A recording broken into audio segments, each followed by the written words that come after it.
નમસ્કાર મિત્રો, સ્વાગત છે આપ સૌનું અમારી યુટ્યુબ ચેનલમાં। તો મિત્રો, વેધર અપડેટને લઈને સૌથી મોટું એલર્ટ જાહેર। અને મિત્રો, સાવધાન ગુજરાત સહિત દેશના અલગ અલગ 9 રાજ્યોની અંદર તોફાનનું સંકટ તેમજ મિત્રો તોફાની પવન ફૂંકાવાની સાથે વરસાદનું પણ એટલે કે કમોસમી વરસાદનું પણ એલર્ટ જાહેર।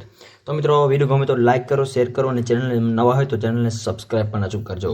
તો મિત્રો, હાલની આપણે વાત કરીએ તો ગુજરાત વેધર અપડેટની તો મિત્રો ફેબ્રુઆરીની શરૂઆત થઈ ચૂકી છે અને ફેબ્રુઆરી મહિનામાં જ મિત્રો કમોસમી વરસાદ અલગ અલગ વિસ્તારોમાં નોંધાયો હોવાનું પણ હાલ અહેવાલો મળી રહ્યા છે।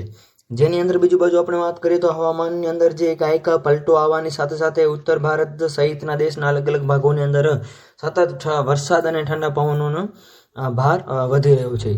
સાથે સાથે હવામાનની સૌથી મોટી આગાહી અનુસાર ગુજરાત સહિત 9 રાજ્યોની અંદર કમોસમી વરસાદ જોવા મળી શકે છે એવું હાલ અનુમાન પણ લગાવવામાં આવી રહ્યું છે। આ સાથે સાથે હવામાન વિભાગની સૌથી મોટી આગાહી અનુસાર આગામી 14 ફેબ્રુઆરી આસપાસ ઠંડીની અંદર રાહત મળી શકે એવું હાલ કોઈ સંભાવનાઓ દેખાઈ રહી નથી, એટલે કે ઠંડી જોવા મળશે જ।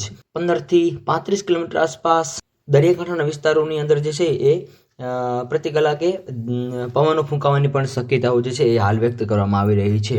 આ સાથે સાથે હવામાન વિભાગની સૌથી મોટી આગાહી અનુસાર ગુજરાત, રાજસ્થાન, મધ્યપ્રદેશ વગેરે વિસ્તારોની અંદર હવામાનની અંદર પલટો આવવાની શક્યતાઓ જે છે એ પણ વ્યક્ત કરવામાં આવી રહી છે।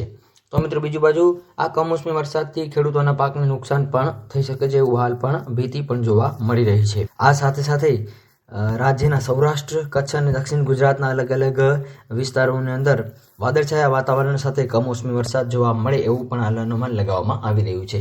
તો મિત્રો, વિડીયો ગમે તો વિડીયોને લાઈક કરો, શેર કરો, કોમેન્ટ કરો અને મિત્રો આપો સાથ અને સહકાર પણ આપતા રહો। તો મિત્રો, આપ સૌનો ખૂબ ખૂબ આભાર।